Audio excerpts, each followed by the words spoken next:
ये हमारे उत्तर प्रदेश का अल्पसंख्यक मोर्चा का नेता है। आपसे मैं गुजारिश करता हूँ कि ऐसे आदमी को आप ताकि भेजिएगा जो आपके बीच में रहता है, जिसके ताल्लुक नंद किशोर जी जैसे विधायक से है और नंद किशोर जी के योगी जी और मोदी जी से ताल्लुक है, अमित शाह से ताल्लुक है। आपको जो भी पॉलिसी भारत सरकार की दिल्ली से चलेगी, लखनऊ से चलेगी, नंद किशोर जी के जरिए ये अलीमुद्दीन अंसारी से आपके बीच में पहुंचेगी। मैं ज्यादा बात नहीं कहना चाहता, बस आपसे गुजारिश करता हूं कि ऐसे नेता को हराने का काम मत करना। आप ये मत देखना ये भाजपा है, आप ये देखना नंद किशोर गुर्जर हमारे बीच में रहते हैं, हमारे विधायक हैं, हमारे नेता हैं, और अलीमुद्दीन अंसारी भी एक हमारा नेता है जो सबके बीच में रहता है। जय हिंद, जय भारत। अब हमारे बीच में दो शब्द हमारे क्षेत्रीय उपाध्यक्ष सगीर प्रधान जी कहेंगे, उसके बाद हमारे माननीय विधायक जी अपनी बात रखेंगे। भाइयों, बुजुर्गों, दोस्तों, सभी को अस्सलाम वालेकुम, नमस्कार। आज हमारी चुनावी सभा में हमारे मुख्य अतिथि जनाब नंद किशोर गुर्जर जी विधायक जी और हमारे क्षेत्रीय अध्यक्ष जनाब जावेद मलिक जी और हमारे जिले के अध्यक्ष अल्पसंख्यक मोर्चे शोलत पासा जी और भाइयों, बुजुर्गों, दोस्तों, सम्मानित सभी का मैं और जितने भी यहाँ लोग आए हैं सभी का मैं स्वागत, नंदन और अभिनंदन करता हूँ।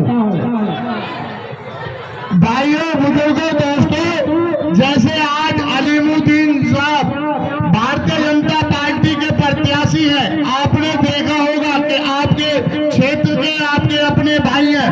अगर आप किसी और दूसरी पार्टी के प्रत्याशी को यहाँ से जिता के भेजेंगे तो यहाँ से बराबर में दिल्ली पड़ता है, दिल्ली में एक मुख्यमंत्री रहता है केजरीवाल, वो रोज धरने पे कहीं ना कहीं बैठा रहता है और ये कहता है कि भारतीय जनता पार्टी में मेरी कोई सुनवाई हो नहीं रही है, क्योंकि सरकार आपने राज्य के अंदर तो आम आदमी की दे दी और केंद्र में भाजपा की सरकार है। तो भाइयों, बुजुर्गों, दोस्तों, मोदी जी की केंद्र में भी सरकार चल रही है, उत्तर प्रदेश में योगी जी की सरकार चल रही है और आपके यहाँ नंद किशोर गुर्जर जी भी बहुत अच्छा काम करा रहे हैं। तो किसी और पार्टी के प्रत्याशी को मत लाना, हमारे प्रत्याशी भारतीय जनता पार्टी के अलीमुद्दीन अंसारी साहब को कमल के चुनाव चिन्ह पर मोहर लगा के विजयी बनाइए, जब ये आपके क्षेत्र का विकास हो सकता है, क्योंकि ये चुनाव कोई सत्ता बदलने का चुनाव नहीं है, आपका अपने विकास कराने का चुनाव है आपके एरिया का।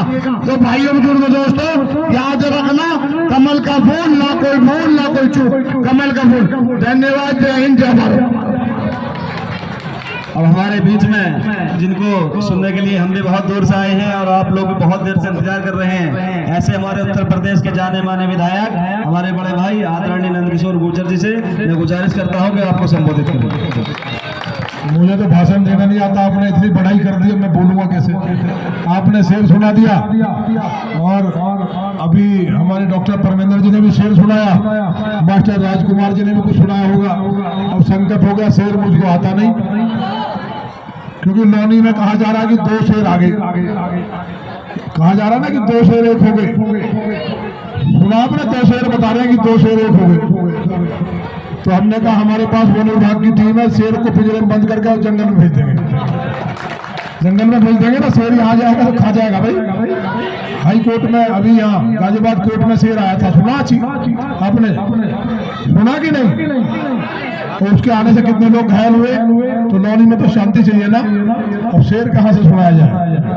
तो कोशिश की जाए कोई एक सुनाने की। हमने बहुत कभी सुनाया नहीं हमने किसी भाषण में, लेकिन यहाँ अध्यक्ष जी ने धर्म संकट में डाल दिया है। स्कूल में तो सुनाया था, वे कहेंगे विधायक जी शेर भी सुनाते हैं। हम अहले हिंद हैं, हम अहले हिंद हैं, सीने में शेर का दिल रखते हैं, अगर मिल जाए साथ आपका तो रुख तूफान का बोल सकते हैं। देखिए, बातें बहुत हो चुकी है। सही बात जो जिलाध्यक्ष जी ने कहा, मुसलमानों को एजुकेशन की जरूरत है। हालांकि हमारे बच्चे पढ़ाई कर रहे हैं। बेटा बोलो मत, अरे बच्चे छोड़ दे, चुप रहो, शांति करके। बेटा ऐसा आराम से खड़े हो जाओ यार, छोड़ दो ना हाथ इसका, ये कहीं भाग थोड़ी रहा है, थोड़ी देर ऐसे आराम से खड़ा होने दो। एजुकेशन बहुत जरूरी है। एक एक भाई ध्यान से सुने, क्योंकि यहाँ नौजवान है, स्टूडेंट ज्यादा दिखाई दे रहा है। इस सरकार में कोई एक पैसा देना नहीं पड़ता। ये योगी जी और मोदी जी की सरकार है, बेईमानों को जेल भेजा जा रहा है। इसलिए बाबा साहब अम्बेडकर ने कहा था, संविधान निर्माता बाबा साहब अम्बेडकर ने कहा था, एजुकेशन मतलब शिक्षा व श्रेणी का दूध है, जिसको पी करके व्यक्ति विश्वास के साथ दुनिया के किसी भी कोने में दौड़ता है। अगर आप एजुकेटेड नहीं है तो आप रेलवे स्टेशन पर टिकट भी नहीं ले सकते। भैया झगड़ा मत करो यार, बेटा क्यों आपस में लोगों को जलाए भैया, आपस में बातचीत मत करो। भूख लग रही होगी तो भैया थोड़ी देर में घर चले जाओ, थोड़ा शांति से। तो हम लोगों ने आपकी तालीम के लिए अध्यक्ष जी हमने व्यवस्था की, 2 स्कूल 12वीं के बनवाए हैं। किस किस को मालूम है कि मैंने 2 12वीं के स्कूल चालू कराए हैं आपके बीच में? हाथ उठा के बताओ जिसको मालूम है। एक प्रेमनगर में और दूसरा मुस्ताबाद में। क्यों बनवाए हैं? आप लोगों के दिमाग को हैंग किया जाता है, तरह तरह की बात कही जाती है कि मोदी और योगी जी बहुत खराब है, इसलिए 2 स्कूल चालू कर दिए। बनेंगे नहीं, हमने चालू करा दिया, एडमिशन शुरू हो चुके हैं। बेटियों के लिए हमारी बेटियां हिंदू और मुस्लिम दोनों, जब मैं प्रेसिडेंट था, जो मैं स्टूडेंट यूनियन का प्रेसिडेंट था, गाजियाबाद का छात्र अध्यक्ष था, बहुत से ऐसे भाई होंगे, ऐसी बहुत सी बहनें होंगी जिनके मैंने एडमिशन कराए। लेकिन तकलीफ होती थी कि भाई लोग चले जाते थे, हम बहनों को उतना सम्मान नहीं देते। बहनें जानी पाती थी, प्राइवेट पढ़ती थी बेचारी। एक या डॉक्टर है, लास्ट में जाकर के उनकी बेटी का एडमिशन कराया, डॉक्टर बनी। तो मैंने डिग्री कॉलेज आपकी लौनी में पहला लैंडर डल चुका, 1 साल में तैयार हो जाएगा। 75 साल में देश की आजादी के 75 साल में किसी ने लौनी में चिंता नहीं की। बहुत विधायक रहे, बहुत बड़े बड़े नेता आए होंगे, अपने आप को बहुत बड़ा माफिया बोलते रहे, लेकिन आपके लिए कोई शिक्षा की व्यवस्था न की। मैंने वहां डिग्री कॉलेज का काम तेजी से चल रहा है। प्राइमरी स्कूलों को शानदार कराया। इसी स्कूल में प्राइमरी में मैंने अपनी निधि से अध्यक्ष जी 2 करोड़ का फर्नीचर दिया। मैं एक दिन घूमने दौरा करने आया था, मैंने देखा हमारे बच्चे नीचे बैठे। मैंने कहा भेदभाव नहीं हो सकता, प्राइवेट और सरकारी स्कूल में अंतर नहीं हो सकता। मैंने योगी जी के हम सिपाही है, हम ड्रेस फ्री देते, किताब फ्री देते। तो मैंने 2 करोड़ से अपनी निधि से डेस्क बनवाने का काम किया आपके बच्चों के लिए। ये विकास की बात। आपके लिए 70 नई फैक्ट्री लेके आया हूँ, बच्चों को रोजगार मिले। टोनिका सिटी में तेजी से काम चल रहा है, वहाँ रोजगार की व्यवस्था होगी तो रोजगार के लिए ट्रेनिंग की जरूरत होगी, तो ITI बनवा के चालू कर दिया हमने। बताइए कर दिया कि नहीं? ऐसी तरीके में आगे जाके वो चालू कर दिया। ये नहीं कि हम करेंगे, हमारे पास बहाना नहीं है, हम काम करते हैं। एजुकेशन पे बड़ा काम कर रहे हैं। केंद्रीय विद्यालय लौनी में, लालबाग में, अलवी नगर के पास, उसका काम चुनाव के बाद शुरू कर देंगे, प्रस्तावित हो चुका है। ये लौनी के अंदर आज शिक्षा की एक द्वार बही है। बिजली के मामले में बताना सही ईमानदारी से नौजवान खड़े। जब 6 साल पहले मैं विधायक बना था, आपको साथ लेकर के अजगर सेना चलाता था और बिजली का घेराव करता था। ट्रांसफार्मर लगाने के लिए हमको धरने पे बैठना पड़ता था, चंदा इकट्ठा करना पड़ता था, तब जाकर 15 दिन में ट्रांसफार्मर आता था। हमारे बच्चे तड़पते रहते थे। चंदा इकट्ठा होता था कि नहीं बताओ? 15 दिन लगते थे कि नहीं? योगी जी की सरकार में कोई भेदभाव होता है कि एक दिन में ट्रांसफार्मर बदल जाता है? बदलता है कि नहीं? चंदा इकट्ठा करना पड़ता है क्या? बिजली 5-6 घंटे कट कट के आती थी, आज 22 घंटे बिजली बिना कटे हुए आती है। और आपके बीच में कह के जा रहा हूँ, जो तार और खंभे नहीं बदले गए, जो जर्जर है, जो कहा वो किया है। तुरंत चेयरमैन के चुनाव के बाद उद्घाटन करूंगा, 300 करोड़ का सामान मंगा लिया है, एक खंभा और तार ऐसा नहीं रह जाएगा। और आने वाले रिकॉर्ड कर लो मेरा फोन पे, बहुत लोग आगे बकवास करेंगे, क्या क्या बोलेंगे। आने वाले 3 महीने में 24 घंटे बिजली देने जा रहा हूँ। दिल्ली के लोग भी लौनी में आने के लिए तरसेंगे, ऐसा व्यवहार जहाँ माहौल बन रहा है। 10 नए बिजली घर बनवाए, एक दिन में बिजली नहीं आई, 10 नए बिजली घर, 250 नए ट्रांसफार्मर, 365 के क्षमता बढ़वाई, LT लाइन खंभे लगवाए। लगातार हम लोग काम कर रहे हैं। सड़कों का जाल बिछाया। याद करो आप, लौनी तिराहे से भापरा हम जाते थे, 4-4 फुट के गड्ढे थे, कोई रिश्ता करने नहीं आता था। बेटियों के भापरा या बॉर्डर पे या DLF छोड़ देते थे। DLF से जब आते थे, पतली सी पगडंडी थी, गड्ढे थे, रोज किसी ना किसी की मौत होती थी। याद है भूल गए? अशोक बिहार में गाड़ी डूब जाती थी पानी में। अशोक बिहार में रास्ता बंद हो चुका था, लोग घूम करके दिल्ली से तड़पते हुए योगी के अंदर आते थे। याद है कि भूल गए? सड़कें बनी कि नहीं बनी? पुष्टा रोड बनवाया और अब मैं उसको एक्सप्रेस वे बनवा रहा हूँ। देहरादून जाने में 1.5 घंटा लगेगा, पहले 8 घंटे लगते थे। अगर किसी भाई को मन आइसक्रीम खाने का होगा तो लौनी से चलोगे, आधे घंटे में इंडिया गेट पहुंच जाओगे। इतना शानदार रोड बना रहा हूं। लौनी तिराहे से भापरा तक डिवाइडर लगा के लाइट लगवाई। दिल्ली सहारनपुर रोड बॉर्डर तक शानदार कराया। पहली नगर पालिका लौनी बनी है जहां मेट्रो लेकर के आए हम। पहली मेट्रो नगर पालिका है, इसको बढ़ा करके मडौला तक लेके जा रहे हैं हम लोग। पढ़ा होगा आपने बस अड्डा, जब बॉर्डर पर जाएंगे गड्ढे पे और डेड बॉडी मिलती थी। आज बस अड्डा शानदार बना के बना। बनथला का ये फ्लाई ओवर किसी ने सोचा तो बन जाएगा। एक आदमी तो ऐसा कह रहा था, वो या चेयरमैन भी रहे, कि कांग्रेस की सरकार में फ्लाई ओवर बना। कांग्रेस की सरकार कब थी भाई? 90 के बाद 32-33 साल हो गए। कांग्रेस की सरकार कभी पहले रही होगी। ये पुल मैंने एडवांस में बनवाया है। आप पढ़े लिखे नौजवान होंगे, ऑनलाइन चेक कर सकते हैं। बिना टेंडर हुए एडवांस में पास कराया है। मैंने माननीय मुख्यमंत्री जी ने कहा कि हमारे जो बीमार लोग या गाजियाबाद जाते हैं तहसील में रजिस्ट्री कराने के लिए या किसी काम से या रोजगार के लिए 2-2 घंटे जाम में फंसते हैं। कई लोगों को हार्ट अटैक से बीमारी से मौत होते हुए मैंने तड़पते हुए देखा है इसी फाटक पे। महाराज जी ने कहा तुरंत बनाइए, बाद में पैसा आ जाएगा। बिना टेंडर हुए पुल बनाने का काम हुआ है। अब लगता नहीं आपको कि तो गाजियाबाद सर से जाते हैं। सड़कों का जाम अपनी निधि से भी, राज्यसभा से, सांसद निधि से लगातार हम काम कर रहे हैं। पानी जो है बहुत बड़ी जरूरत है। जहाँ पानी खराब होगा तमाम बीमारियां पानी से आती हैं। शुद्ध पानी के लिए कल माननीय मुख्यमंत्री जी ने गाजियाबाद में बोला कि नहीं बोला? आपने सुना, कहीं व्हाट्सएप पे नहीं सुना या उनका भाषण सुना कि नहीं? लौनी का नाम स्पेशल लिया। ऐसे मुख्यमंत्री हैं। एक मुख्यमंत्री थे जो आपके गाड़ी टैक्स की पसीने की कमाई को सफाई में, डांस में लगाते थे, नाचने में लगाते थे। एक मुख्यमंत्री ऐसे साधारण रहते हैं। अगर कोई पार्टी का भी नेता कितना बड़ा हो, भ्रष्टाचार करता जेल जाता है, जनता का पैसा लूटता नहीं है। इसलिए उन्होंने कल कहा कि घर घर शुद्ध पानी लेकर के आएंगे। और जो जल भराव होता है, क्या कहते हैं लोग, 10 साल रहे, 10 साल, 1 साल नहीं। पानी निकालने की जिम्मेवारी किसकी होती है? आप पढ़े लिखे लोग हैं, बताइए किसकी होती है? नगर पालिका की होती है ना।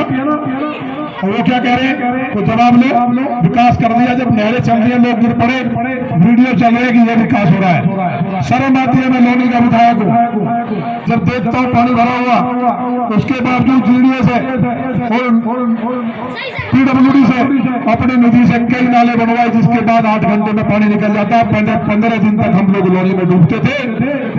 ये हालात लौनी के थे। लौनी में जल भराव की समस्या के लिए मुख्यमंत्री जी ने बोला है कि जल भराव की समस्या को तुरंत समाप्त करूंगा। विधायक के कहने से जो फंड लगेगा, जितना पैसा लगेगा, उसको देने का काम होगा। सुना कि नहीं सुना? जिसने सुना तो उठाओ।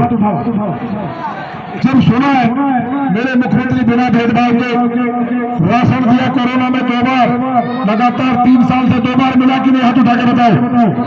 कोई भेदभाव हुआ क्या कि राशन मुसलमान को नहीं मिलेगा, हिंदू को मिलेगा, या हिंदू को नहीं मिलेगा मुसलमान को मिलेगा, सिख को मिलेगा? कोई भेदभाव हुआ क्या? वैक्सीन लगाई गई। भारत दुनिया में एकमात्र देश है। मैंने प्रधानमंत्री और मुख्यमंत्री जी ने 2-2 वैक्सीन फ्री में लगा करके इस देश को बचाया। अमेरिका जैसे देश जर्मनी जैसे देश ने हाथ उठा दिया, जो हमसे बहुत अमीर थे, लेकिन भारत के प्रधानमंत्री ने हमको सब कुछ देने का काम किया।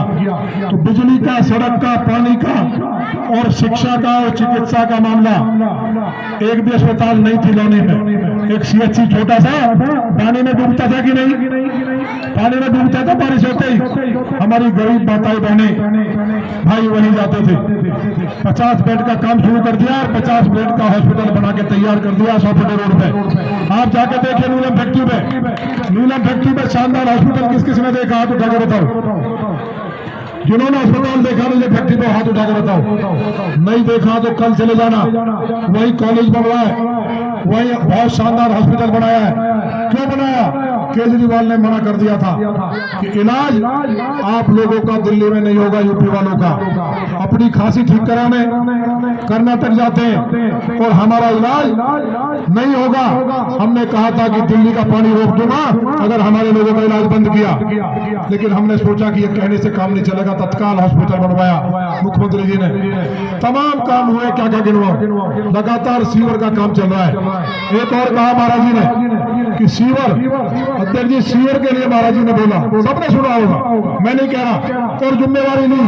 ये भी कहा कि मैं लौनी आना चाहता था, लेकिन कर्नाटक में तमाम जगह उनकी मांग बहुत ज्यादा है। लौनी के बहनों भाइयों, मेरा आपके लिए संदेश है कि आपके सीवर का, पानी का, जल निकासी का, इसके लिए जो पैसा लगेगा मैं विधायक के कहने से पूरा कराने का काम करूंगा। 1 साल के अंदर अंदर अगर जल भराव की समस्या को समूल नाश नहीं कर दिया तो राजनीति से संन्यास ले लेंगे। आपके बीच में कह के जा रहे हैं। कोई कह के बताओ, कोई टारगेट किसी के पास नहीं है। केवल हमारे लिए बोलते हैं कि हिंदू मुसलमान, हम सही को सही बोलते हैं। हड्डी मील चलती थी यहाँ पे, हड्डी मील की बदबू फैलती थी चारों तरफ। मेरे पास सैकड़ों मुस्लिम भाई गए, उन्होंने कहा हड्डी मील के कारण हमारे सब परिवार बर्बाद हो गए, हम बाहर बैठ नहीं सकते। इस मोहल्ले में चारों तरफ बदबू फैलती थी। क्या एक परिवार के लिए पूरे लोगों की जिंदगी के बंधक बना लेना चाहिए? कोई एक माफिया हड्डी मील चलाएगा बीचों बीच। क्या सांस लेने में हिंदू मुसलमान की अंतर है? अगर हिंदू को बदबू आती है तो मुसलमान को नहीं आती क्या? सबको समान आती है, सबके अंदर सब चीजें समान है। वो मेरे पास आए, आज हड्डी मिल चलती है क्या? हड्डी मिल चल रही है कहीं? बताओ, चल रही है कि बंद है? बंद है ना? अब खुशबू आ रही है ना? या खड़े हो पा रहे कि नहीं? खड़े नहीं हो पाते। हमने आम आदमी, गरीब आदमी और शरीफ आदमी के लिए मेरी जान हाजिर है। और जो गुंडागर्दी करेगा, जो बलात्कार करेगा बहन बेटियों का, किसी की जमीन कब्जा करेगा, हड्डी मिल चलाएगा। और मोहम्मद साहब ने कहा था, देवबंद का फतवा पढ़ लेना आप सारे नौजवान। कुछ लोग, चंद 10-5 लोग पूरे समाज को बदनाम करते हैं। मुसलमान गाय पालता था, कृषि खेती करता है आज भी। आज मुसलमान अगर गाय पालता है तो बेचारा डरता है। ये हालात कैसे पैदा हुए? पहले सब मुसलमानों को गाय भैंस होती थी, किसने पैदा किए? ये 10-5 दरिंदों ने किए। मोहम्मद साहब ने अपनी पत्नी आयशा को कहा था, हदीस में आप पढ़ना, साफ लिखा है। मेरे अध्यक्ष जी बताएंगे कहाँ है।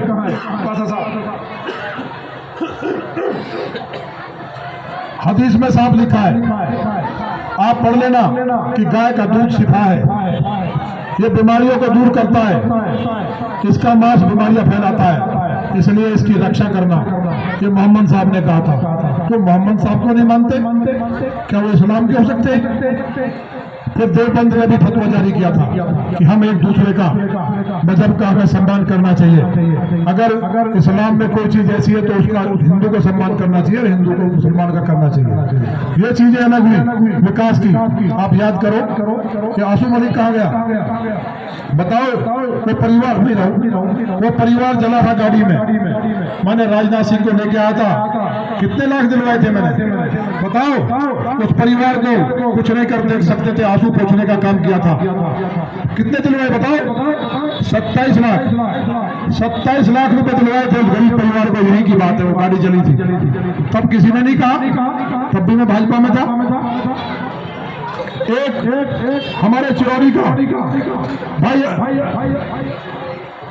एक हमारे चिरौरी का भाई इस्लाम की ट्रैक्टर पकड़ लिया था। इंदिरा बंथला चौकी वालों ने, मैंने कहा था पैसे ले लिए छोड़ने के नाम पे, पूरी चौकी को सस्पेंड करवाया था कि नहीं करवाया था? पुख्ता चौकी पे मैं रात में घूमता हूँ, ये देखने के लिए गुंडागर्दी तो नहीं कर रहा है। 2 रात कम से कम घूमता हूँ मैं पूरी रात। मैं ऐसा ही चौकीदार नहीं हूँ, मैं ओरिजिनल चौकीदार हूँ जो अपने आप को शेर बताते हैं, 6 बजे के बाद घर में छुप जाते हैं। मैं पूरी रात घूमता हूँ क्योंकि मुझे ऊपर वाले पे भरोसा है और जो मैं लोगों की सेवा करता हूँ उसको मैं इबादत या पूजा मान के करता हूँ, मैं बेईमानी नहीं